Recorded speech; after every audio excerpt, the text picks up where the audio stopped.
Nanti Abu Lahab dengan perumah tabah lemboi dua ke. Abu Lahab dengan perumah ke sekongkol pada benci Nabi. Kan pernah pak sabah hurau. Watelih ke kutuk Abu Lahab li Allah. Tabbat yada Abi Lahab. Yang ke kutuk, watel ke rumah rupanya bengeh perumah. Bengeh perumah pejut. Karena lakau ke kutuk li Allah Ta'ala gara-gara Nabi. Kan menang kena berah kan?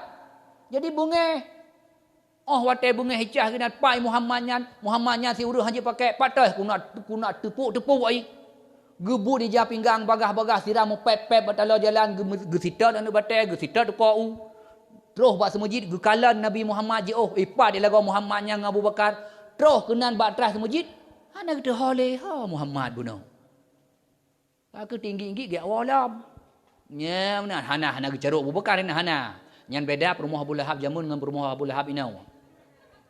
Mia perumah Abu Lahab inau hana merumpang ku imam bila-bila gedena inan. Kena menang kan? Nah ladom hana merumpak berus fitrah.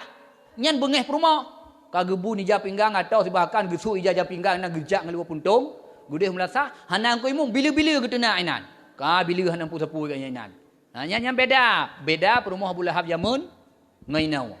Jadi kakak bedah ri awal pejut ge pelihara Nabi gedanya oleh Allah handu kalon.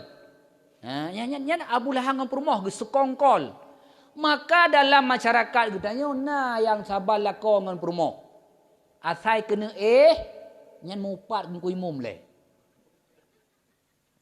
Tek lakau tek perumah.